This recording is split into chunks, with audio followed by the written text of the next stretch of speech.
الحمد لله رب العالمين والصلاة والسلام الأطيبان الأكملان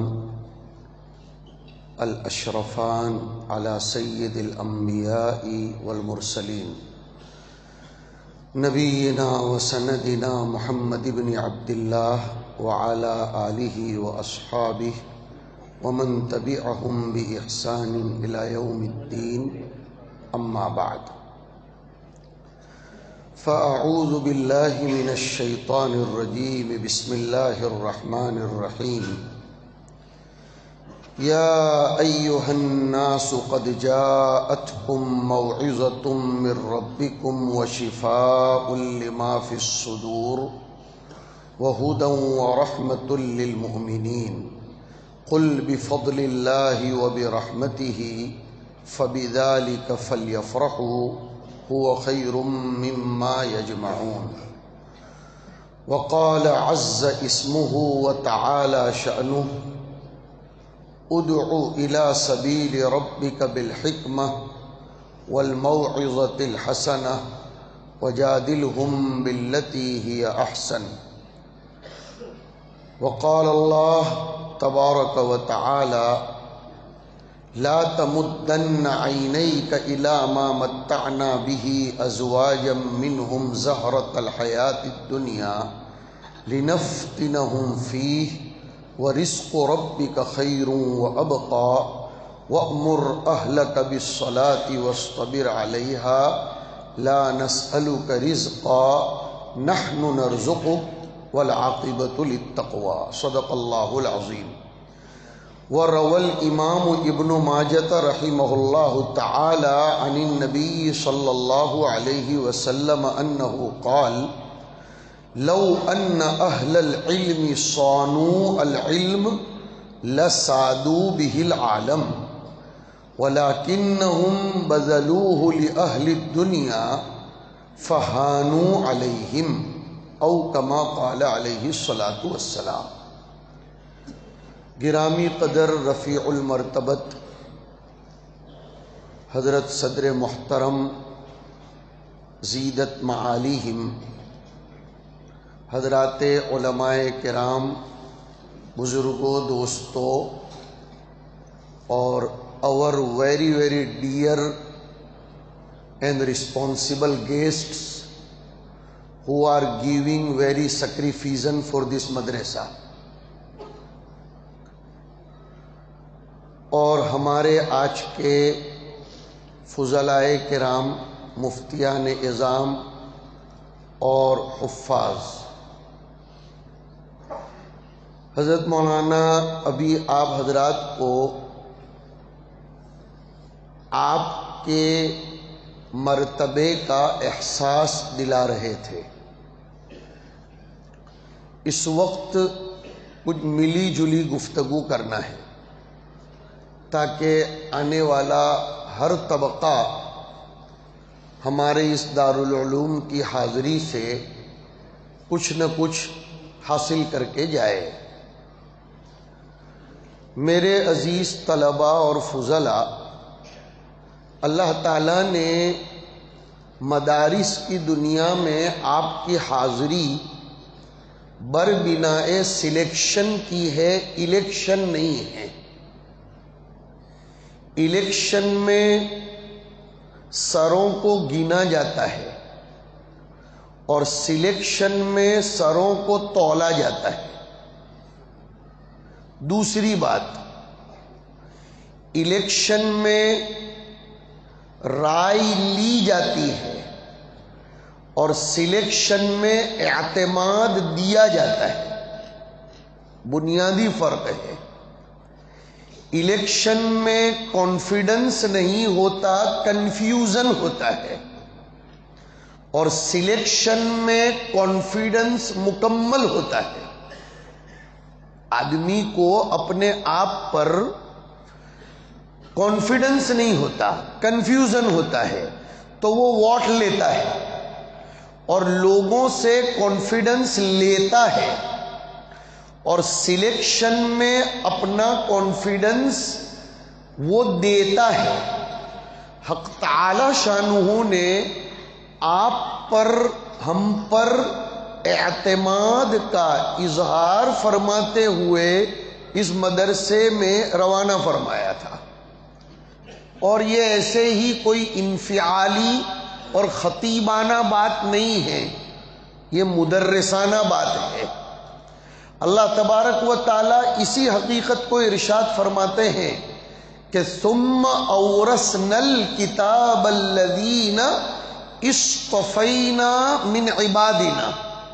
کیا اسلوب ہے کہ اورثنا، اللہ اپنی طرف نسبت فرماتے ہیں، ہم کہا کرتے ہیں کہ ہمارا مقام اس آیت نے بڑھا دیا کہ ہم صرف اتنا سمجھتے سوچتے ہیں کہ ہم ورثۃ الانبیاء ہیں۔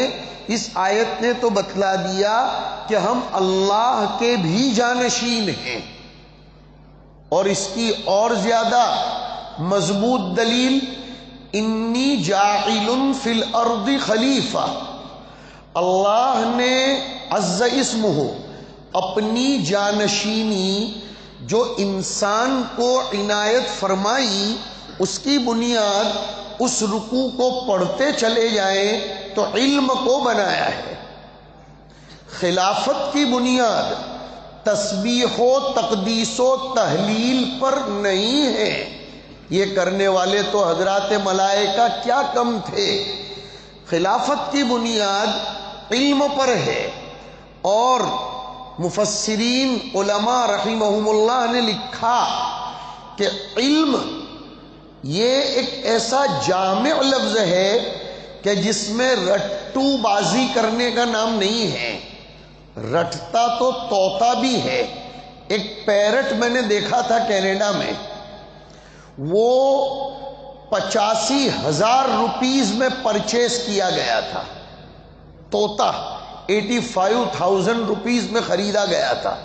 میں اس گھر پر افطاری کے لیے گیا تو میں نے کہا 85,000 روپے میں تو انڈیا میں سیکنڈ ہینڈ گاڑی ملتی ہے، یہ طوطے میں کیا خوبی ہے کہ وہ اتنا مہنگا اور اتنا ایکسپینسیو ہے؟ یہ طوطے میں کیا وہ سیکریسی ہے؟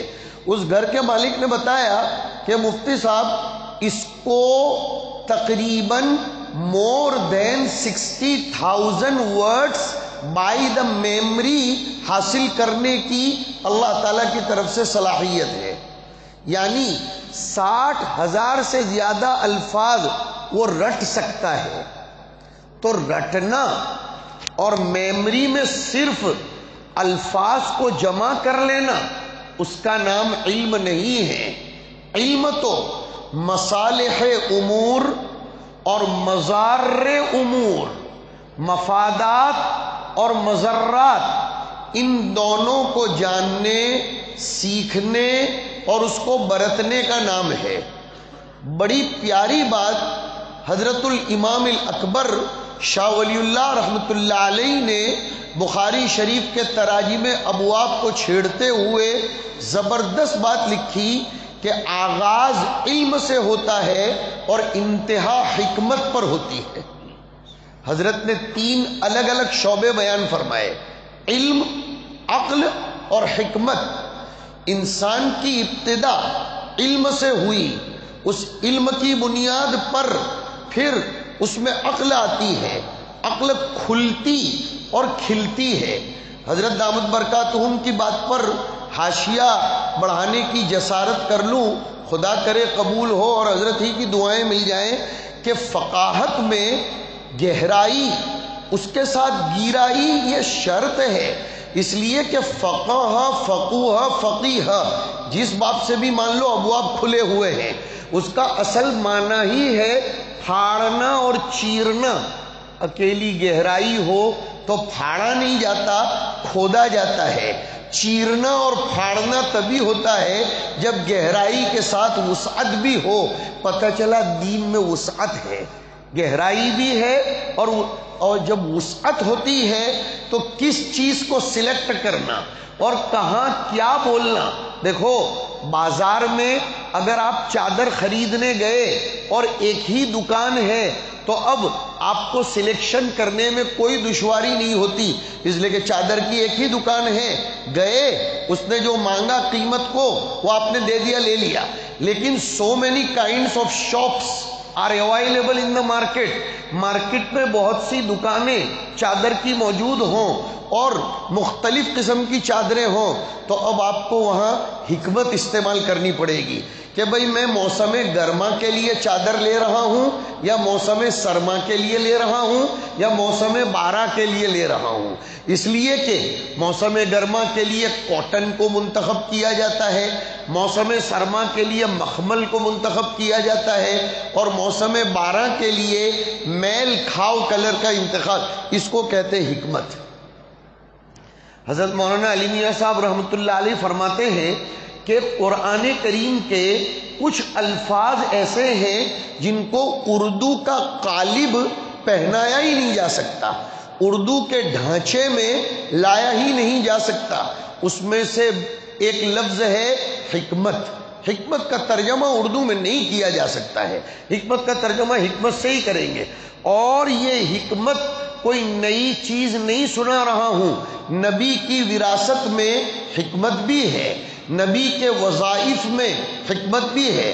وَيُعَلِّمُهُمُ الْكِتَابَ مدرسے میں ہو گیا، اور اب باہر نکل کر آپ کو والحکمت کرنا ہے کہ کون سی بات کس موقع پر، کس پیرائے میں، کس انداز میں، کتنی کوانٹٹی میں۔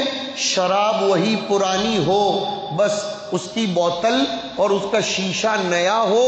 امت کے لیے زمانے کی زبان حاصل کرنا یہ اس وقت کا سب سے بڑا تقاضا ہے، اور اس ادارے کی خصوصیت اور امتیاز بہت سے اداروں کے ساتھ ساتھ یہ ہے کہ امت کے حالات سے روشناس کرا کر امت کو کن جوابات سے قانع کیا جا سکتا ہے، وہ اس ادارے کی تربیت اساسیہ میں داخل ہے، جو ابھی کا پروگرام بھی اس کی غمازی کر رہا تھا۔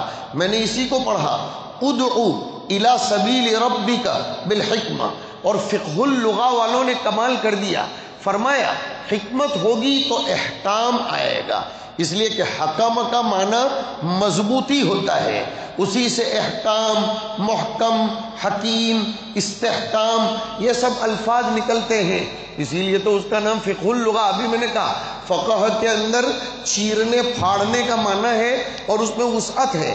اگر آپ میں حکمت ہوگی تو آپ اپنے میدان میں مضبوطی کے ساتھ جمے رہیں گے، کوئی آپ کا بال باںکا نہیں کر سکتا، آپ کی واضح و نصیحت مؤثر ہوگی، آپ کی تدریس بلیغ ہوگی۔ اور اگر آپ نے وہی پرانی شراب پرانی ہی بوتلوں میں دیتے رہے، صاحب بزل نے بہت اچھے طریقے سے اس مسئلے کو حل کر دیا کہ سیدنا عمر ابن خطاب رضی اللہ تعالیٰ عنہ کے زمانے میں جو طلاق والا معاملہ نافذ کیا گیا، تراویح والا معاملہ نافذ کیا گیا، صاحب بزل آدھی سطر میں لکھتے ہوئے شریعت کے مزاج کو سمجھتے ہوئے آگے بڑھ گئے کہ تغیر احکام نہیں تھا، یہ تغیر احوال تھا۔ اس میں بہت بڑی بات آ گئی، بہت بڑی بات آ گئی۔ اس میں میرے اور آپ کے لیے سبق ہے کہ تغیر احکام تو نہیں ہو سکتا، نہ بدلتے ہوئے دین اور بدلتی ہوئی دنیا کے درمیان ہم آہنگی پیدا کر کے دین و شریعت کی تفہیم کا نام حکمت ہے، اور یہ حکمت اللہ تعالیٰ کی طرف سے انسانوں کو دیا ہوا بہت بڑا عطیہ ہے کہ یؤتی الحکمت من یشاء، اور آگے تو کتنی اچھی بات فرمائی، ومن یؤت الحکمت فقد اوتی خیرا کثیرا، اور وہ آگے والے ٹکڑے کے ساتھ اس کا ربط کرتا چلوں، اہل علم محظوظ ہوں گے کہ ومن یؤت الحکمت فقد اوتی خیرا کثیرا ہو جائے گا تو اس سے پہلے الشیطان یعیدکم الفقر اور واللہ یعیدکم منہ مغفرتا، ان دونوں کے درمیان فرق آئے گا اور آدمی اولو الالباب میں سے بنے گا۔ اس لیے ومن یؤت الحکمت فقد اوتی خیرا کثیرا کے بعد فرمایا وما یذکر الا اولو الالباب۔ کیا آیات قرآنیہ ہیں! آپ کو آج کی اس مجلس میں بہت بڑا پیغام یہ ہے کہ آپ قرآن کریم کو اپنا ہتھیار بنائیں، قرآن کریم کو اپنے لیے نسخے اکسیر بنائیں، شفا کا ذریعہ بنائیں۔ جس میدان میں بھی اتریں قرآن کریم کو لیں اور رٹو بازی نہیں، جو میں نے پہلے کہا، تدبر کریں، اور تدبر کرنے کے لیے دلوں کے تالوں کو کھولنا پڑتا ہے۔ وہی تو مطلب ہے سورہ محمد کی آیت کا، افلا یتدبرون القرآن ام علی قلوب اقفالها۔ اس آیت میں ام جو آیا نا، اور دونوں طرف جو آپشنز آئے، اس سے ایک بڑی پیاری بات نکل رہی ہے کہ قلوب پر جب تک اقفال ہوں تب تک تدبر فی القرآن نصیب نہیں ہوتا۔ تدبر فی القرآن کے لیے قلوب کے اقفال کو کھولنا پڑتا ہے، اور قلوب کے اقفال کھلتے ہیں اہل دین، اہل علم، اہل شریعت اور اہل معرفت کے پاس جا کر تزکیہ اور اپنے دلوں میں سے تخلیہ عن الرذائل اور تحلیہ بالفضائل کے ذریعے۔ اس وقت کے علماء اور نو فضلاء کا بہت بڑا المیہ ہے، اپنے خاندان میں بیٹھا ہوں اس لیے کہہ رہا ہوں کہ اپنے آپ کو مستغنی کر دیتے ہیں، اور استغنا یہ طغیان کی سب سے بڑی وجہ ہے۔ ان الانسان لیطغی ان رآہ استغنی، اس کا علاج تو ان الی ربک الرجعی ہے، اس کے علاوہ کوئی علاج نہیں۔ لہذا ایک پیغام یہ بھی ہے کہ اب آپ جب الفاظ قرآنیہ حاصل کر کے یہاں سے تشریف لے جا رہے ہیں تو معانی، مفاہیم اور پیغام اور اندر کے جو حق تعالی شانہ کی طرف سے ودیعت کردہ معارف ہیں، اس کے لیے کسی صاحب دل سے آپ کا مربوط استحکام کے ساتھ ہو جانا یہ اشد درجہ ضروری ہے۔ حضرت تھانوی رحمۃ اللہ علیہ کا وہ جملہ ہم بار بار سنتے رہتے ہیں، واٹس ایپ پر بھی آتا رہتا ہے، لیکن دل کی دنیا کو آباد نہیں کرتا۔ حضرت نے فرمایا کہ جس نے اپنے آپ کو مستقل بالذات سمجھ لیا وہ مستقل بذات بن گیا۔ ہمیں اپنے آپ کو مستقل بالذات نہیں بنانا۔ ایک پیغام اور بھی دیتا چلوں، آپ کا یہ دارالعلوم، آپ کی یہ مادر علمی، یہ آپ کے لیے شجر ہے، پیوستہ رہ شجر سے امید بہار رکھ۔ آپ اپنے ان اساتذہ کرام سے، اپنے ان منتظمین سے اور ان اکابر علماء کرام سے جن کے سینوں سے آپ نے علوم کو لیا ہے، آپ ان سے کبھی بھی مستغنی نہ ہوں، آپ ان سے مشورے لیں۔ کم از کم بطور اطلاع آپ کیا کام کر رہے ہیں وہ آپ ان کی خدمت میں پیش کریں، تاکہ ان کی دعاؤں کا آپ حصہ بنیں، اور اگر کوئی چیز قابل اصلاح ہو تو وہ آپ کی اصلاح کریں۔ یہ بھی ایک پیغام ہے۔ دوسرا ایک پیغام میں نے قرآن کریم کی آیت کی روشنی میں دیا، وہ آیت تو میں نے آپ کو سنا دی کہ ثم اورثنا، اور خلافت الہیہ کو بھی سمجھایا۔ پھر اصطفینا، یہ لفظ خود ہماری توجہ طلب کر رہا ہے کہ ہم مصطفیٰ ہیں، سلیکٹڈ پرسنز ہیں، اور پھر من عبادنا، اللہ تعالیٰ نے اپنی طرف نسبت فرمائی، اور پھر اس کی الگ الگ تقسیم کرنے کے بعد جو فضائل سنائے، اس کی طرف اہل علم کو ابھی زیادہ ترجمہ کر کے بڑھنے کی ضرورت نہیں ہے۔ میں عرض یہ کرنا چاہتا ہوں، علم سے ابتدا ہو، پھر عقل ہو، اور اخیر میں حکمت ہو۔ ادعو الی سبیل ربک بالحکمہ۔ دوسری بات جس کی طرف خاص توجہ دلانا چاہتا ہوں، ہمارے نو فضلاء میں مادیت پرستی بکثرت بڑھتی جا رہی ہے۔ وہ ایزی منی میکر بننا چاہتے ہیں کہ فارغ ہوئے نہیں کہ ہمارے لیے آستانے پر گاڑیاں کھڑی رہیں، ہم آج وہاں جائیں، کل وہاں جائیں، اور ہمارے نام گنگنائے جائیں، ہمارے ناموں کے ساتھ علامہ، فہامہ اور اللہ جانے کیا کیا لگایا جائے، اور ہم فلاں فلاں گاڑیوں کے مالک بن جائیں۔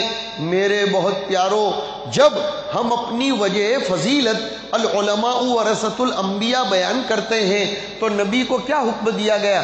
لا تمدن عینیک الی ما متعنا به ازواجا منہم زہرۃ الحیات الدنیا۔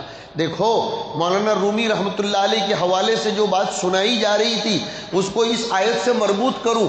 نظر الی الدنیا الگ ہے اور مد النظر الی الدنیا الگ ہے۔ دونوں میں فرق ہے. قرآن کریم نے نظر الت دنیا سے نہیں روکا، وہ تو ضرورت کی چیز ہے، دنیا تو کمانی تو پڑے گی اور دنیا کی طرف دیکھنا بھی پڑے گا. دنیا کی طرف آپ کو کسی قدر، میں لفظ کسی قدر بول رہا ہوں، بقدر ضرورت، اور اصول فقہ وہاں بھی تو لاگو کرو بھیا کہ الضرورت تو تتقدر، جو پڑھنا ہو قراتوں میں بقدر ضرورت. تو دنیا ضرورت کی چیز ہے، سہولت کی چیز نہیں ہے. تو نظر الت دنیا تو ہو لیکن مد النظر الت دنیا نہ ہو کہ اس کو ٹکٹکی لگا کر بہت مطالعے غائرہ کے ساتھ دیکھو گے دنیا کو تو نفس حائرہ کے ساتھ واپس لوٹو گے. مطالعے غائرہ کے ساتھ دنیا کو دیکھو گے تو نفس حائرہ کے ساتھ لوٹو گے اور کوئی فائدہ نہیں ہوگا. اور قرآن کریم نے تو فرمایا لا تمدن عینیک الی ما متعنا به ازواجا منہم. کیوں؟ یہ تو زہرت الحیات الدنیا لنفتنہم فی. مجھے اور آپ کو سنایا جا رہا ہے وَرِزْقُ رَبِّكَ خَيْرٌ وَأَبْقَى، اور ہمارا کام کیا ہے وَأْمُرْ أَهْلَكَ بِالصَّلَاةِ وَاصْطَبِرْ عَلَيْهَا. ہمارے طلباء کو ڈھارس بندھانے والی ایک آیت، موٹیویٹ کرنے والی ایک آیت کہ لا نسألک رزقا. آپ کے اہل کون؟ عمومیت الفاظ پر اگر جائیں تو اہل کا اطلاق آیت کریمہ اور مزاج شریعت کے مطابق آپ کے مسلیان، آپ کے مقتدی، آپ کے طلبہ، آپ کے ماتحت، آپ کی زیر سرپرستی رہنے والے، آپ کا خاندان، آپ کے گاؤں کے لوگ، ان سب کو وَأْمُرْ أَهْلَكَ بِالصَّلَاةِ. اور کتنا مضبوط کیا کہ 2-4 مرتبہ اگر آپ نے ان کو کہہ دیا وہ راہ راست پر نہیں آئے تو آپ کو نا امید ہونے کی ضرورت نہیں ہے. نا امیدی اور ایمان، نا امیدی اور وراثت نبویہ کبھی جمع نہیں ہو سکتی ہے. وَاصْطَبِرْ عَلَيْهَا. اور ڈھارس کیا بندائی؟ رزق کے باب میں پریشان مت ہونا. کیا زبردست بات ہے. دور حدیث شریف یا افتاء یا تخصصات کے طلباء کو پہلے ہی فکر پڑتی ہے خدمت کا میدان ملے گا یا نہیں ملے گا اور ہم کیا کریں گے. مولانا علی میاں صاحب رحمۃ اللہ علیہ فرماتے ہیں ڈاکٹر کو فارغ ہوتے وقت کبھی بھی فکر نہیں ہوتی کہ میں کیا کروں گا، اس لیے کہ اس نے فن پڑھا ہے. ہم نے تو اس کو ذریعہ معاش سمجھ کر پڑھائی نہیں ہے. قرآن خود کہہ رہا ہے کہ حکم دیتے چلے جاؤ نماز کا، پاکیزگی کا، احکام شریعت کا. لا نسألک رزقا، رزق کی ذمہ داری آپ کی نہیں ہے. آپ کا کام کیا رہے گا؟ سورہ کہف کی آیت بھی پیش خدمت کر دوں، وَاصْبِرْ نَفْسَكَ مَعَ الَّذِينَ يَدْعُونَ رَبَّهُمْ بِالْغَدَاةِ وَالْعَشِيِّ يُرِيدُونَ وَجْهَهُ. ہمارے طلباء کا، ہمارے فضلاء کا ایک المیہ یہ بھی ہے کہ دنیا پرست لوگوں کے ساتھ اٹھک بیٹھک زیادہ رکھتے ہیں. ابھی میں نے ابن ماجہ شریف کے حوالے سے ایک روایت آپ کے سامنے پیش کی. خطرناک روایت ہے، وہ چونکا دینے والی روایت ہے اور اس میں ہم لوگوں کو ایک پیغام بھی ہے. لو ان اہل العلم صانوا العلم، کہ اگر اہل علم نے علم کی حفاظت کی اور اہل علم کے پاس اس علم کو رکھا، یعنی جو علم کی قدردانی کرنے والے ہیں ان کے پاس رکھا، تو لسادو بہ العالم. جواب آ گیا. ہمارے ہاتھوں میں سے سیادت کہاں گئی؟ اس حدیث شریف میں جواب آ گیا. آگے فرمایا وَلَكِنَّهُمْ بَذَلُوهُ، ہاں لیکن انہوں نے بڑوں کے لیے اس علم کو بذل کر دیا، ایسے ہی اس کو حقیر سمجھ لیا. فَحَانُوا عَلَيْهِمْ، وہ مالداروں کی نظروں میں گر گئے، ان کا مقام گر گیا. دیکھو حضرت شیخ نور اللہ مرقدہ نے لکھا ہے، فارغ ہوتے وقت میں نے اپنے بڑے اساتذہ کرام کو دیکھا کہ وہ اہل معرفت سے جوڑتے تھے طلباء کو، اس لیے 2-4 باتیں میں بڑوں کی بھی کہنا اپنے لیے بھی سعادت سمجھتا ہوں. حضرت شیخ رحمۃ اللہ علیہ لکھتے ہیں کہ ہمارے طلباء کو، فضلاء کو، جدید فضلاء کو چاہیے کہ وہ اپنے اکابرین کی ابتدا کو دیکھیں، ان کی انتہا کو نہ دیکھیں. ان کی ابتدا کو دیکھو گے راہیاب بنو گے اور انتہا کو دیکھو گے تو تم گمراہ بن جاؤ گے. لہذا اپنے بڑوں کی قربانیوں کو بھی دیکھو، حکمت کو اپنے اندر پیدا کرو. اور دنیا میں اس وقت نت نئے فتنے وجود میں آ رہے ہیں، اس کے لیے آپ کا یہ درس نظامی ہی آپ کا معین بنے گا. اسلوب بدلنا پڑے گا، آپ کو اسلوب بدلنے کی ضرورت ہے.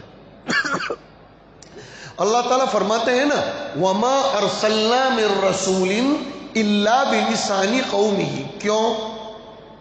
ابھی وہ جو حدیث شریف کا مکالمہ ہو رہا تھا اس میں نبی کریم صلی اللہ علیہ وسلم کی ذمہ داری کیا بتائی گئی؟ آپ نے وہ آیت سنی وَأَنزَلْنَا إِلَيْكَ الذِّكْرَ لِتُبَيِّنَ لِلنَّاسِ مَا نُزِّلَ إِلَيْهِمْ. اس آیت کریمہ کے حوالے سے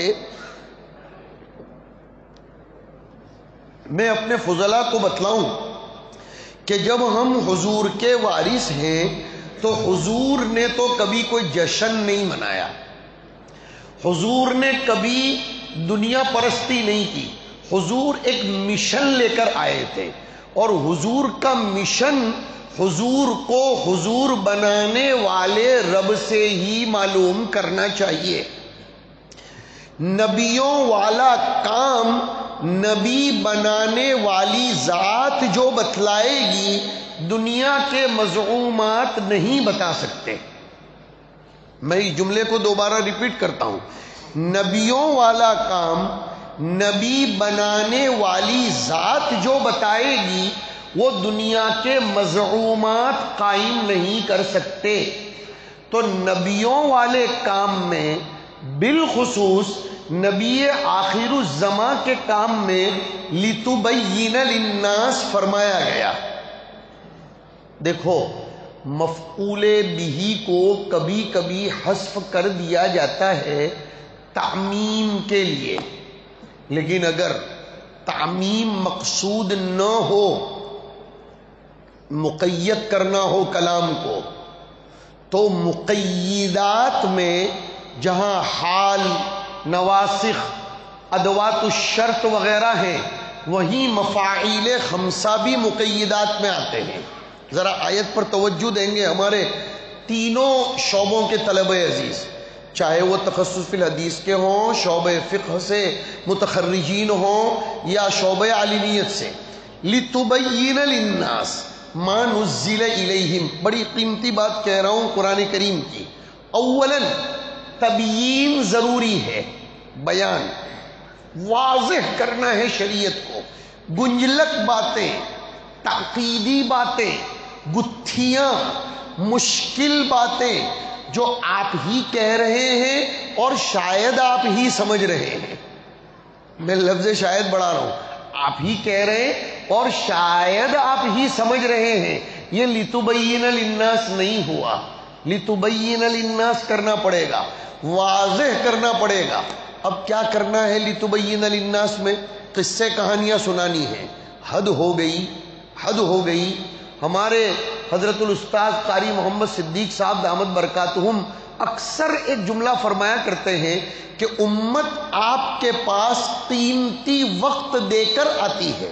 جمعہ کے خطبوں میں، آپ کے درس قرآن میں، آپ کی درس حدیث میں، آپ کے رمضان المبارک کی مجلسوں میں، آپ کی ہفتہ واری. امت بیکار نہیں ہے. امت بمشکل تمام 25-50 منٹ آپ کے پاس، اور آپ اس کو ما نزل الیہم نہیں سناتے، بلکہ آپ ادھر ادھر کی قصے کہانیاں راگ الاپتے رہتے ہیں، گاتے پھرتے ہیں. ملا کیا؟ کا تھوڑی دیر کے لیے حظ نفس ہوا. لا حول ولا قوت الا باللہ. آپ نے پیغام کیا دیا؟ اس لیے قرآن کریم نے لِتُبَيِّنَ لِلنَّاسِ کے بعد مفعول بھی ذکر کر دیا. اور بقول حضرت محی السنہ شاہ ابرار الحق صاحب ہردوئی نور اللہ مرقدہ کے کہ رسول کو باوجود رسول جامع ہونے کے اور اوتیتو وفی روایت اعطیتو جوامع الکلم ہونے کے باندھا گیا ہے. ذرا توجہ دینا دوسری آیت پر، یا ایھا الرسول بلغ. نہیں مطلقاً بلغ نہیں فرمایا، بلغ کو بھی جوڑ دیا گیا کہ بلغ ما انزل الیک من ربک. یہ بہت قیمتی پیغام ہے جو میں اپنے فضلاء کو اور اپنے بھائیوں کو دینا چاہتا ہوں کہ آپ کی تبلیغ میں، تقریر میں، تدریس میں، تصنیف میں، تالیف میں، واعظ و نصیحت میں، اور آپ جماعت میں نکلیں تو وہاں، اور ممبر پر بیٹھے تو وہاں، مسند تدریس پر بیٹھے تو وہاں، ہر جگہ آپ بلغ اور تبیین ما نزل الیہم کی کریں گے، ادھر ادھر کی کوئی چیز نہیں کریں گے۔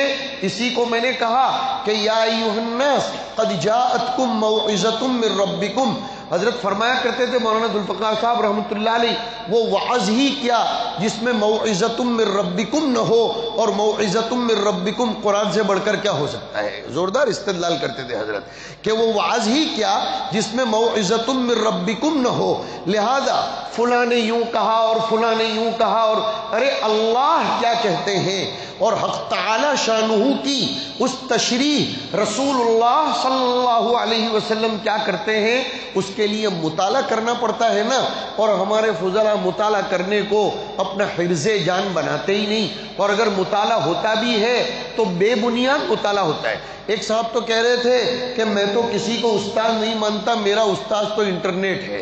ان کو جب ایک استاذ کے بارے میں توجہ دلائی گئی کہ آپ کے فلاں استاذ ہیں، آپ ان کی حاضری میں تھوڑا تو اپنے آپ کو کنٹرول کرو، تو کہا کس نے کہا کہ فلاں اور فلاں میرے استاذ ہیں، میرا استاذ تو انٹرنیٹ ہے۔ یاد ہونا چاہیے انٹرنیٹ کی لگام اور اس کا ریموٹ تو یہود کے ہاتھ میں ہے، اور یہود بے بہبود، تو جب ریموٹ ہی دوسروں کے ہاتھ میں ہوگا تو پھر خسارے کے علاوہ اور کیا ہو سکتا ہے۔ حضرت شیخ نور اللہ مرقدہ سے کسی نے پوچھا تھا کہ آپ کو ہم مطالعہ کرتے ہوئے بہت کم دیکھتے، کیا ہو رہا ہے؟ کہا میں نقوش کے ساتھ نفوس کو بھی پڑھتا ہوں، لہذا بڑوں کی ماتحتی میں رہیے، اس کے علاوہ زندگی میں کوئی کام نہیں کر سکتے ہیں۔ اس لیے میں نے وہ آیت پڑھی وَاصْبِرْ نَفْسَكَ مَعَ الَّذِينَ يَدْعُونَ رَبَّهُمْ بِالْغَدَاةِ وَالْعَشِيِّ يُرِيدُونَ وَجْهَهُ، غریبوں سے کبھی ذرا بھی سرے منہ انحراف مت کرنا، ان سے سر مت پھیرنا، وَلَا تَعْدُ عَيْنَاكَ عَنْهُمْ، میٹھی میٹھی ڈانٹ پلائی گئی، تُرِيدُ زِينَةَ الْحَيَاةِ الدُّنْيَا وَلَا تُطِعْ مَنْ أَغْفَلَ۔ مجھے ایسا لگتا ہے یہ آیت فضلاء کے بڑے کام کی ہے۔ فضلاء کے میدان عمل میں اس آیت کو انہیں ایک نقشے کے طور پر رکھنا چاہیے، بلکہ ہو سکے تو گھر میں اس کو کنا کروا کر اپنے سامنے آتے جاتے وہ آیت نظر آئے کہ وَاصْبِرْ نَفْسَكَ مَعَ الَّذِينَ يَدْعُونَ رَبَّهُمْ، اور وَلَا تُطِعْ مَنْ أَغْفَلْنَا قَلْبَهُ عَنْ ذِكْرِنَا وَاتَّبَعَ هَوَاهُ وَكَانَ أَمْرُهُ فُرُطًا۔ اس کو سورہ عبس وتولیٰ میں طالبین کی دو قسمیں بیان کی، اما من استغنا فانت له تصدى وما عليك الا يزكى، اس کے مقابلے میں اما من جاءك يسعى، وہاں بعض مفسرین نے تو باطنی معنی بھی لکھا کہ سعی بالجسم اور سعی بالقلب دونوں کرتے ہوئے آتا ہو، اور اسی سعی بالقلب کو آگے وہو یخشی کے انداز میں فرمایا فانت عنہ تلہا۔ طلب عزیز میرے فضلاء کرام، یہ مدرسہ آپ کو بہت بڑی ذمہ داری دے کر روانہ کر رہا ہے۔ دستار فضیلت، یہ دستار نیابت رسول صلی اللہ علیہ وسلم۔ ابھی جب دستاریں باندھی جا رہی تھی تو حضرت مولانا محتمم صاحب نے ایک طالب علم کو مخاطب ہوتے ہوئے اور اس کو مخاطب بناتے ہوئے کہا، میرے کان میں وہ آواز آئی کہ اس دستار کا خیال کرنا۔ اس وقت میرے دماغ میں یہ بات آئی کہ بڑی قیمتی بات کہی جا رہی ہے کہ نظر آ رہی ہے دستار کپڑے کی شکل میں، لیکن یہ جملہ ہمارا یاد رکھو، یہ دستار فضیلت، یہ دستار نیابت رسول ہے۔ اور دوسرا اور ایک جملہ کہہ دوں، یہ دستار فضیلت، یہ ہاتھوں میں جو سند ہے وہ آپ کے بڑوں کی طرف سے اظہار اعتماد ہے کہ انہوں نے آپ پہ اوپر اعتماد کر لیا، اور اعتماد کو اگر کوئی مجروح کرتا ہے نا تو اس سے بڑی کوئی غداری نہیں ہو سکتی۔ دیکھو ایک جملہ اور سنو، خطائیں تو معاف ہو سکتی ہیں لیکن بے وفائی اور غداری معاف نہیں ہوتی۔ یہی فلسفہ ہے شرک کے باب میں عدم مغفرت کے اعلان کا کہ ان اللہ لا یغفر ان یشرک بہ ویغفر ما دون ذلک۔ میں نے ماں میں تھوڑا سا مد زیادہ کر لیا، مقصود اس وقت تلاوت نہیں ہے، لہذا معاف رکھیں، مجھے وہ ماں کے معنی کی طرف اشارہ کرنا ہے۔ وَيَغْفِرُ مَا دُونَ ذَلِكَ لِمَن يَشَاءُ، کہ اللہ جتنے بھی گناہ ہوں سب معاف کر دیتے ہیں، شرک معاف نہیں کرتے۔ وجہ کیا؟ مشرک غدار ہوتا ہے، غدار، وہ مخطئ نہیں ہوتا، وہ غدار ہوتا ہے، اور غدار نمک حرام ہوتا ہے۔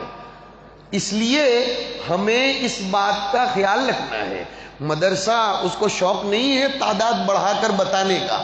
دارالعلوم ماٹلی والا کی روز اول سے یہ روایت رہی ہے کہ اس نے کوانٹٹی پر نہیں بلکہ اس نے کوالٹی پر زور دیا، اور تخصصات کے شعبے اس کوالٹی کے ذریعے کوالیفیکیشن بنانے کا جو ایک مزاج ہے اس کا اظہار کر رہے ہیں۔ لہذا یہ کوالیفیکیشن کی بنیاد پر آپ کو یہ جو آپ گویا کوالیفائیڈ ہو گئے، اور جب کوالیفائیڈ ہو گئے ہر وقت آپ اس کا خیال رکھیں کہ یہ میرے سر پر جو 9 فروری کو اتوار کے دن سنڈے، گویا آج آپ کا سورج نکلا، سنڈے، ہاں سورج آپ کا نکلا، گرچہ انگلینڈ امریکہ میں سنڈے کو سورج نکلتا ہی نہیں، اس لیے کہ یہ لوگ لمبی نیند سوتے رہتے ہیں، سنڈے کو، سنیچر کو جاگتے رہتے ہیں، اور پھر وہاں وہ سنڈے نہیں ہوتا۔ مجھے ایسا لگتا ہے وہ تسمیت الشیء بھی اس میں ضدی ہوا ہوگا، بہرحال وہ جو بھی بات ہو، لیکن آج آپ کا سورج نکلا ہے، اور اب اس سورج کو آپ کو کیا کرنا ہے؟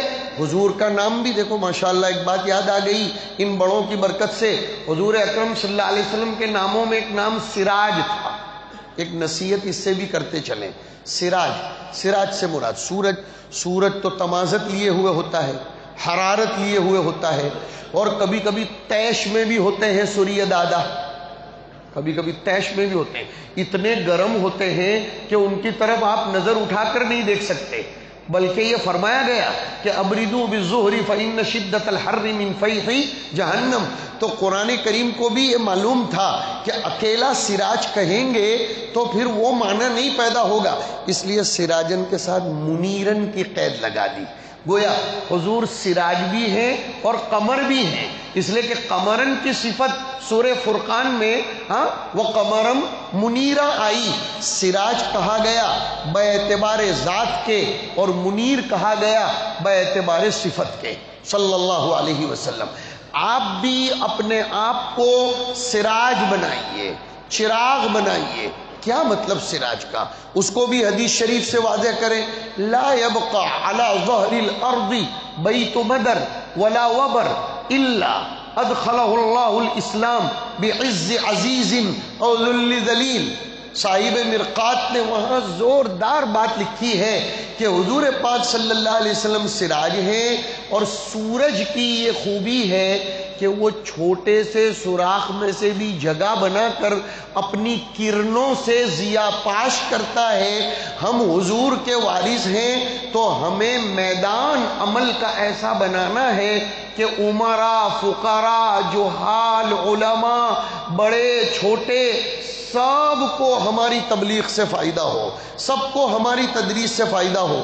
قاضی مجاہد الاسلام صاحب رحمۃ اللہ علیہ کی بات بھی سنا دوں، وہ فرمایا کرتے تھے کہ علماء چاہے اس حدیث کی سند پر کلام ہو لیکن متن میں واقعیت تو ہے کہ علماء ورثۃ الانبیاء ہیں، اور نبی نے اپنی ذات کو کسی ایک شعبے میں منحصر نہیں کیا، لہذا آپ بھی اپنے آپ کو ایسا رکھیں کہ کوئی ایک شعبے والا آپ کو اپنی پراپرٹی نہ سمجھے، گستاخی پر معذرت کے ساتھ، کوئی بھی ایک شعبے والا آپ کو اپنی پراپرٹی نہ سمجھے، اور نہ آپ اس کی پراپرٹی بن جاؤ۔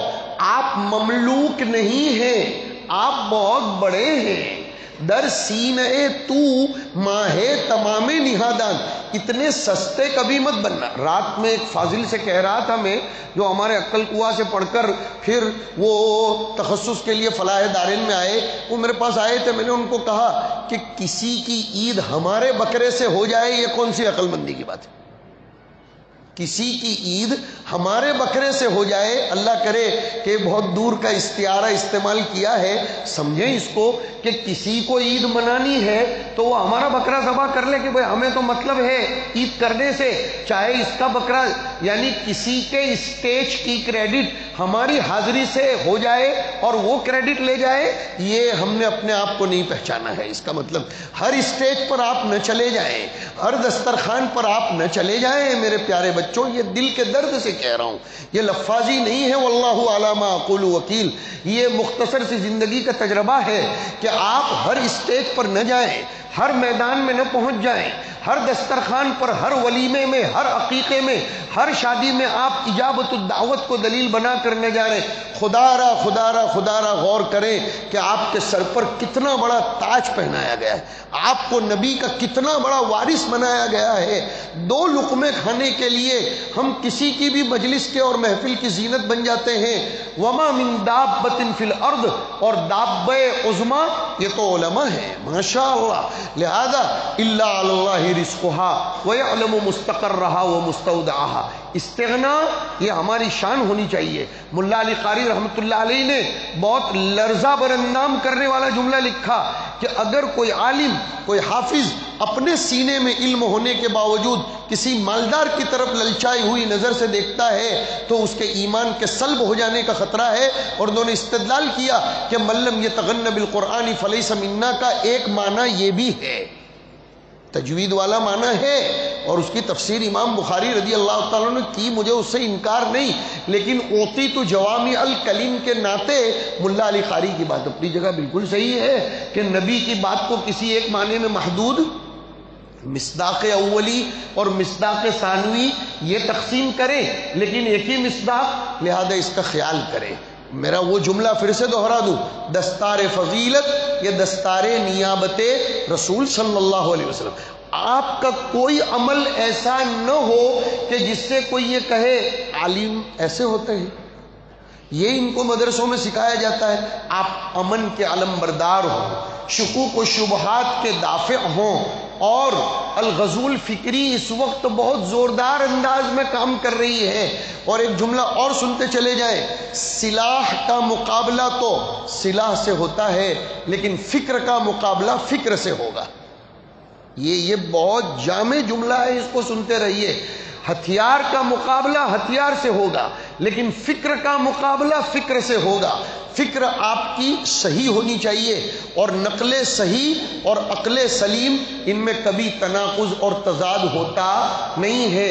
اور ایک پیغام جس میں اب میں حاضرین کو بھی شامل کر لینا چاہتا ہوں، اس لیے کہ بہت سے ہمارے عوام بھی تشریف لائے ہیں۔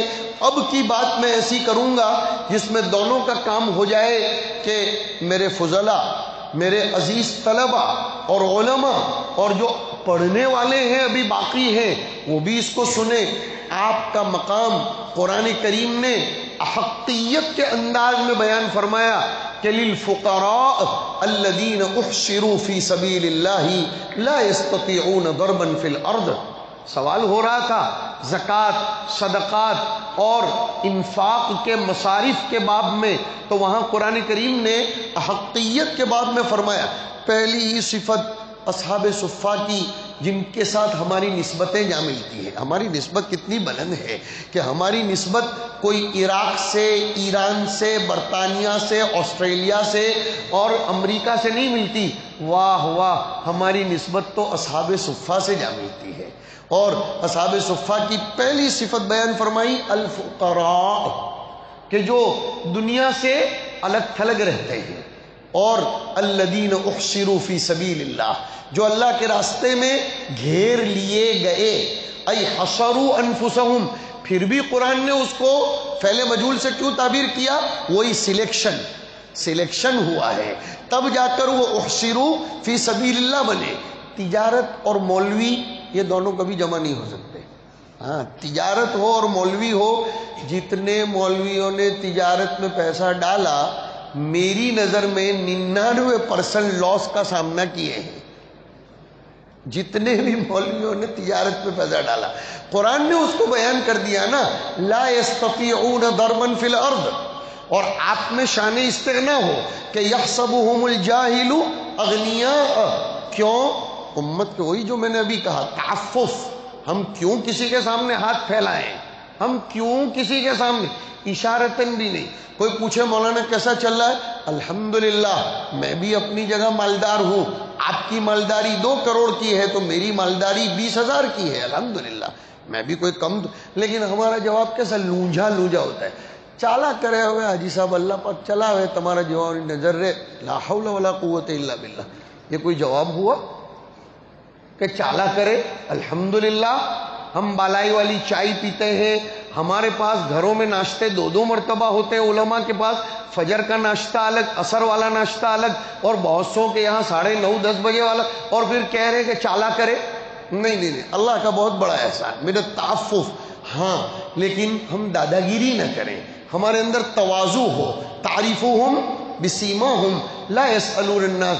اس آیت سے ایک پیغام امت کو بھی یہ دیا گیا کہ اگر آپ کسی جگہ اپنا سرمایہ لگانا چاہتے ہیں تو سب سے زیادہ اس کا استحقاق مدارس اسلامیہ کو ہے، اس لیے کہ مدارس اسلامیہ میں 24 گھنٹے دین کی نشر و اشاعت کی فکریں ہوتی ہیں، اور یہاں سے دین کے جیالے اور دین کے جیالے دونوں پیدا ہوتے ہیں. جیالے بھی اور جیالے بھی، دین کے مضبوط سپاہی پیدا ہوتے ہیں. ان کی فکروں کو اور ان کے اذہان کو پاکیزہ صیقل میں ڈھالا جاتا ہے اور ان کو نفوس قدسیہ کے ساتھ جوڑ کر امت کے تقاضوں کو پورا کرنے کے لیے تیار کیا جاتا ہے. امت میں تقاضے الگ الگ قسم کے آتے ہیں، ایک قسم کا تقاضا تو آتا نہیں. کبھی طلاق کے نام سے، کبھی نکاح کے نام سے، کبھی اوقاف کے نام سے، کبھی پرسنل لو بورڈ کے نام سے، تو کبھی کسی کے نام سے، تو کبھی کسی کے نام سے. الحمدللہ ہمارے مدارس میں صرف فضائل پر گفتگو نہیں ہوتی، فضائل کے ساتھ مسائل پر بھی گفتگو ہوتی ہے. یہی تو راز ہے بخاری شریف کے نام کا الجامع الصحیح، کہ اس میں جامعیت ہے. آپ کی زندگی میں بھی جامعیت ہو. حاضرین سے بھی کہتا ہوں، یہ مدارس ہیں، خدائے پاک کی قسم، خدا کی قسم، خدا کی قسم، ان مدارس کی بقا پر دنیا کی بقا ہے. چیلنج کے ساتھ کہہ رہا ہوں، مدرسے ہیں تو دنیا ہے، اور اس کے لیے 2 دلیلیں حدیث سے دوں گا. یہ خطیبانہ بات نہیں کر رہا ہوں. ایک حدیث میں آیا مدرسے کے طلباء کے لیے سمندر کی مچھلیاں بھی دعا کرتی ہیں. سوال پیدا ہوتا ہے مدرسے میں تو کبھی مچھلی پکتی نہیں، پتہ نہیں کبھی ماٹلی والا میں پکتی ہو تو، ورنہ عام طور پر مدرسوں میں تو مچھلیاں پکتی نہیں، اس لیے کہ یہ مچھلی کو لانا اتنا مشکل نہیں. اگر ابھی کہہ دیں گے تو ہمارے جو متبرعین محسنین ہیں پھٹافٹ تیار ہو جائیں گے، اور یہاں دور بھی نہیں جانا ہے. اور آج کل موسم ختم ہونے کے قریب ہے. بیچ میں ایک لطیفہ سنا دوں. ہمارے ایک استاذ تھے، قریب میں ہی ان کا وطن تھا، خدا کو پیارے ہو گئے، اللہ تعالیٰ ان کو خوب خوب غریق رحمت فرمائے. وہ کہا کرتے تھے جس مہینے کے اخیر میں آر آئے یا بیچ میں آر آئے ان مہینوں میں مچھلی کھایا کرو، اس کے علاوہ مت کھایا کرو. ہاں، سپٹمبر، اکتوبر، نومبر، دسمبر، جنوری، فروری، مارچ اور اپریل، مئی، جون، جولائی، اگست میں. تو اب سوال یہ ہو رہا ہے، میں اس میں زیادہ وقت، مجھے اصل بات یہ کہ سمندر کی مچھلیوں کو مدرسے کے طلباء سے کیا رشتہ ہے کہ وہ مدرسے کے طلباء کے لیے دعائیں کرتی ہیں. سیوطی نے اس حقیقت کو کھولا. سیوطی تو کسی مسلک کے ساتھ لگے ہوئے نہیں تھے. سیوطی تو کسی خاص مشن سے، میں کچھ اشارے کرنا چاہ رہا ہوں یہ الفاظ، کسی خاص مشن سے جڑے ہوئے نہیں تھے. سیوطی تو کوئی خاص مشرب کے علمبردار نہیں تھے. وہ کسی کی پراپرٹی بھی نہیں تھے کہ انہی کی مطلب کی بات کرتے ہوں. آج کل جو مصیبت ہے، جو میں نے کہا کہ علماء کسی کی پراپرٹی نہ بنے، کہ جو کوئی اپنی مرضی کی کہ آپ کے پاس کہلوانا چاہیں. آپ جمعہ میں کوئی حاجی صاحب نے کہا فلانو مارو پلاٹ کھائی گئے جتلا آج مول صاحب جمعہ میں تھوا جو برابر، ہم مول صاحب بھی تھوا دے. نہیں، ہمیں اتنا سستا نہیں بننا ہے. تو ہمارے حاضرین سے، ہمارے عوام الناس سے کہہ رہا ہوں کہ مچھلیوں کو مدرسے کے طلباء سے رشتہ کیا ہے کہ سمندر کی مچھلیاں سیوطی نے واقعتاً بات تو عجیب لکھی. فرمایا مچھلیاں جانتی ہیں کہ جل بینا جیون نہیں. حضرت یہ سبق میں جملہ فرمایا کرتے تھے مولانا ذوالفقار صاحب، یعنی پانی کے بغیر زندگی نہیں.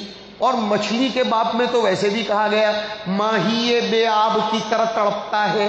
پتہ چلا ماہی کے لیے پانی ہونا ضروری، اور پانی خدا کی رحمت ہے، اور رحمت خداوندی نظام شریعت کے نفاذ پر ہی برستی ہے، اور نظام شریعت کی تعلیم، ترویج اور اس کے بعد میں پوری کی پوری تبلیغ یہ مدرسوں کی دنیا سے ہوتی ہے۔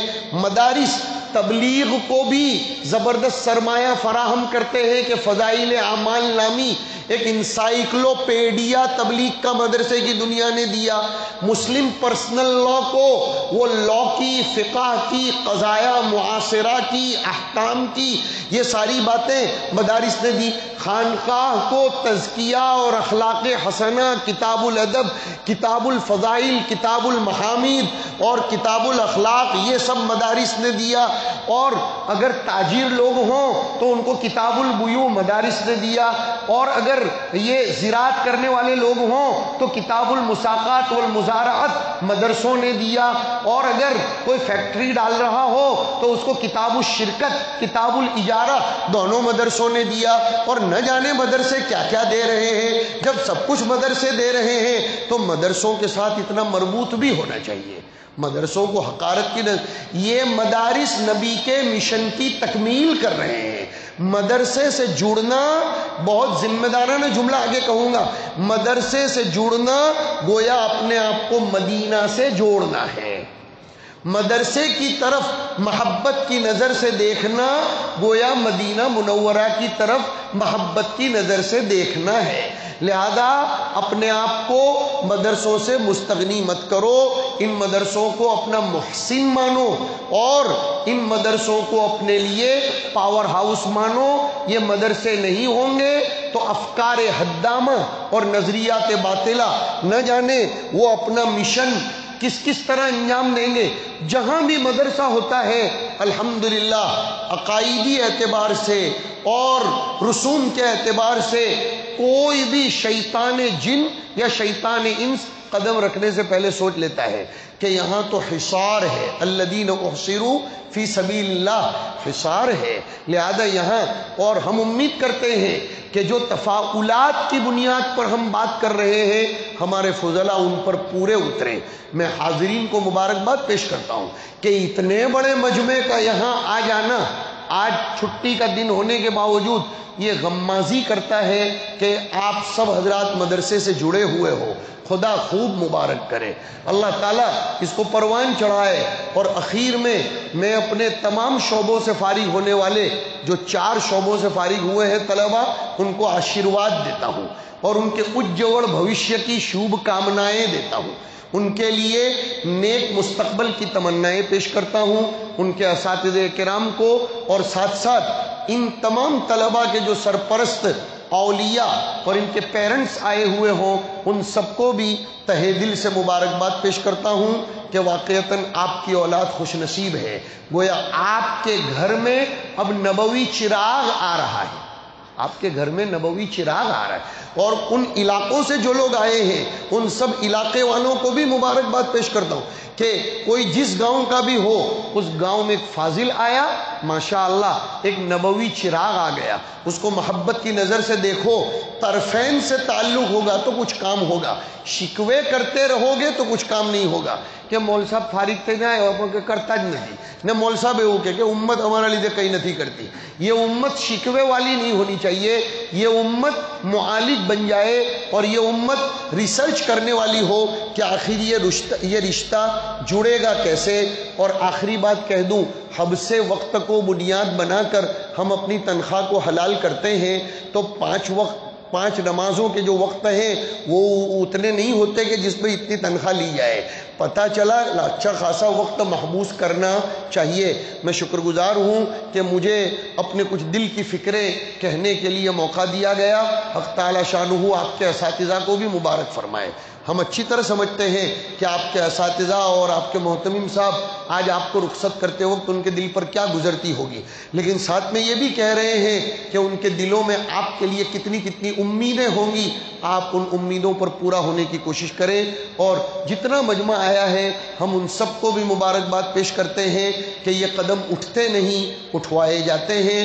حق تعالی شانہ آپ سب کو اپنا اور ہم سب کو اپنا مقرب بنائے، ہم سب کو اللہ ایسا بنا دے کہ ہم اسے پسند آ جائیں۔ ای دعا ازبن و از جملہ جہاں آمین بعد، وصلی اللہ وسلم علی نبینا و مولانا محمد وعلی آلہ و اصحابہ اجمعین۔ ماشاء اللہ تبارک و تعالی۔ اچھا جناب ہمارے مہمان خصوصی نے نہایت قیمتی ملفوظات سے نوازا، وجزاکم اللہ احسن الجزاء۔ گویا کہ ہر خرد و کلا زبان قول و حال سے یہی کہہ رہے ہیں، تحقیق کے جھرنوں سے برسات کا مظہر تھا، تحقیق کے جھرنوں سے برسات کا مظہر تھا، پرکیف بہاریں تھی، پرکیف یہ منظر تھا۔ کس شان سے حضرت نے محفل کو سنوارا ہے، کس شان سے حضرت نے محفل کو سنوارا ہے، ہر ایک کلی خوش تھی، ہر گل ہی معطر تھا۔ اب آخر میں ہم حضرت ہی سے دعا کی درخواست کریں گے۔ اس سے پہلے میں کچھ نام موصول ہوئے وہ پیش کر دوں۔ ہمارے ادارے کے حافظ صوبہ حفظ کے استاد مولانا ایوب ہنگلوتی کی لڑکی یہ اسپتال میں ایڈمٹ ہے، ان کے بھی شفا کے لیے نام موصول ہوا ہے۔ نیز ہمارے ادارے کے موقع ٹرسٹی جناب حاجی احمد عرف بابو بھائی اور ان کی اہلیہ دونوں بیمار چل رہے ہیں، اللہ پاک ان کو شفائے کاملہ عطا فرمائے۔ اور اسی طرح حضرت مولانا احمد کھنداری یہ بھی بیمار چل رہے ہیں، اللہ پاک تمام بیماروں کو شفائے کاملہ عطا فرمائے اور اللہ پاک تمام امت مرحومہ کی بارگاہ مغفرت فرمائے۔ انہی چند کلمات کے ساتھ میں حضرت مفتی صاحب کو مؤدبانہ درخواست کرتا ہوں کہ حضرت اپنی دعائیں مستجاب پر آج کے اس جلسے کا اختتام فرمائیں۔ سبحانک اللہم و بحمدک و تبارک اسمک و تعالی جدک و لا الہ غیرک۔ اللہم لک الحمد کلہ و لک الشکر کلہ و الیک یرجع الامر کلہ۔ اللہم لا نحصی ثناء علیک انت کما اثنیت علی نفسک۔ یا اللہ یا واحد یا موجود یا جواد یا باسط یا کریم یا وہاب یا ذی الطول یا غنی یا مغنی یا فتاح یا رزاق یا حی یا قیوم یا بدیع السماوات والارض یا ذا الجلال والاکرام۔ اللہم انا نسألک باننا نشہد انک انت اللہ الذی لا الہ الا انت الاحد الصمد الذي لم يلد ولم يولد ولم يكن له كفوا احد۔ اللهم صل وسلم وانعم وبارك على سيدنا ومولانا محمد وعلى آله واصحابه اجمعين۔ اللهم وفقنا لما تحب وترضى واجعل آخرتنا خيرا من الأولى۔ اللهم انصر من نصر الدين، اللهم انصر من نصر الدين واخذل من خذل الإسلام والمسلمين۔ یا حی یا قیوم آمنا بربنا فاغفر لنا ذنوبنا وکفر عنا سیئاتنا وتوفنا مع الابرار وتوفنا مع الابرار وتوفنا مع الابرار۔ ربنا وآتنا ما وعدتنا على رسولك ولا تخزنا يوم القيامة إنك لا تخلف الميعاد۔ ربنا آتنا من لدنك رحمة وهيئ لنا من أمرنا رشدا۔ اللهم من أحييته منا فأحيه على الإسلام ومن توفيته منا فتوفه على الإيمان۔ ربنا هب لنا من أزواجنا وذرياتنا قرة أعين واجعلنا للمتقين إماما۔ اے اللہ ہم سب کے جمع ہونے کو قبول فرما، مبارک و مسعود فرما، سعادت کا اور نجات کا ذریعہ بنا۔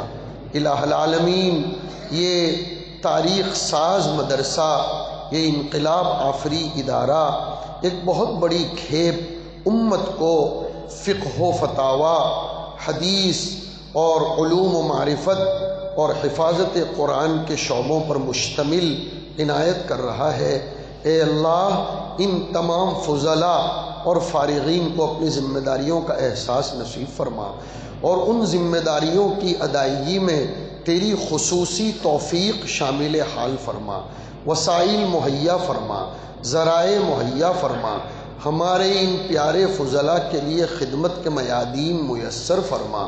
اے اللہ، ان فضلاء نے اپنی جوانی کے بیش بہا اوقات و لمحات مدرسے کو حوالے کیے، تیرے نبی کے مشن کو حاصل کرنے کے حوالے کیے۔ انہوں نے اپنے جذبات کو کچلا، دبایا، مارا۔ اے اللہ، ان فضلاء نے اپنی خواہشات کو دبایا، اپنی جوانی کو تیرے اور تیرے رسول کی تعلیمات کے حاصل کرنے میں لگایا۔ اے اللہ، تجھ سے التجا ہے، اے اللہ تجھ سے فقیرانہ التجا ہے۔ اے اللہ، ان فضلاء کو دنیا پرستوں کے حوالے نہ فرما۔ اے اللہ، ان فضلاء کی قدر و قیمت ان کی اپنی نظر میں بھی پیدا فرما اور دنیا کی نظروں میں ان کی محبت پیدا فرما۔ اے اللہ، مدرسے کی جملہ مساعی کو مشکور فرما۔ اے اللہ، جتنے بھی لوگ دور دراز سے اور قرب و جوانب سے تشریف لائے ہیں، مدرسے کی محبت کی بنیاد پر ان کو نبوی نسبت نصیب فرما۔ ہم تجھ سے نسبت کی بھیک مانگتے ہیں۔ اللہ، سب کچھ میسر ہے لیکن نسبت کے باب میں ہم فقیر ہیں۔ اے اللہ، نسبتیں نصیب فرما، نسبتیں نصیب فرما۔ ہمارے ستاروں کو عروج نسبتوں کے ذریعے نصیب فرما۔ اے اللہ، تیرے نبی کے نام پر اور تیرے حق پرست علماء کے نام پر روٹی کے ٹکڑے توڑ رہے ہیں، اے اللہ ان کے مشن کی لاج رکھنے کی توفیق نصیب فرما۔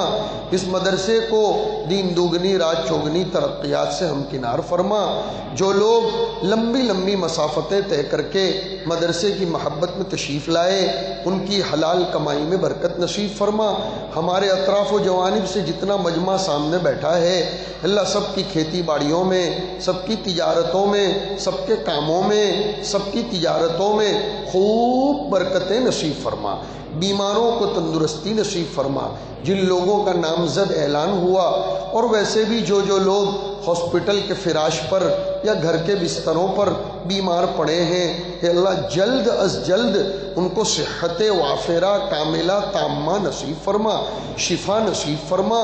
عالم عرب کی حالت پر رحم فرما، انہیں اپنی ذمہ داری اور قیادت کا احساس نصیب فرما۔ مسجد اقصیٰ کی رہائی کے فیصلے فرما، اور جو لوگ اس کی رہائی کی فکر کرتے ہوئے اور احیاء اسلام کی فکر کرتے ہوئے تیرے جیوار میں آ پہنچے، اے اللہ ان کے خون کو ضائع نہ فرما۔ ہمارے ملک کی بھرپور حفاظت فرما۔ اے اللہ، ملک کی آزادی کے جو مقاصد تھے، ان مقاصد کے ادا کرنے میں ہمیں معین بنا، ہمیں معید بنا۔ ہماری خدمتوں کو ملک کی حاصل کردہ آزادی کی بقا کے لیے قبول فرما۔ اے اللہ، ملت کے فروغ کے لیے ہمیں قبول فرما۔ اے اللہ، فارغ ہونے والے طلباء کے والیوں کے لیے ان کی فراغت کو بے انتہا مبارک فرما۔ بہت سے دعاؤں کے لیے امید رکھتے ہیں اور کئی لوگ تو دعاؤں کی نیت سے اس مجمع میں آئے ہیں، سب کے جائز مقاصد میں کامیابی نصیب فرما، محنتوں میں خوب برکت نصیب فرما۔ مدرسے کے آنے والے سال کو جانے والے سال سے بہتر فرما، سارے وسائل کو مہیا فرما۔ آنے والے رمضان کو ہمارے لیے انقلاب آفری رمضان بنا، اسپریچول سیزن بنا، روحانیت کو فروغ دینے والا بنا، اور اے اللہ ہمارے علماء کی عمروں میں برکت نصیب فرما۔ الہ العالمین، جتنے عارفین کے انفاس سے اس وقت ہمارے نفوس زندہ ہیں، ان سب کی عمروں میں طول کے ساتھ عافیت کے ساتھ برکت نصیب فرما۔ جنہوں نے دعا کے لیے کہا، جو متوقع ہیں، جن کا ہم پر حق ہے، سب کے جائز اور مستحسن مقاصد میں کامیابی نصیب فرما۔ وصلی اللہ تبارک و تعالی علی خیر خلقہ سیدنا محمد وعلی آلہ واصحابہ اجمعین برحمتک یا ارحم الراحمین۔ جزاکم اللہ احسن الجزاء۔ اسی کے ساتھ جلسے کے اختتام کا اعلان کیا جاتا ہے۔ تمام شرکت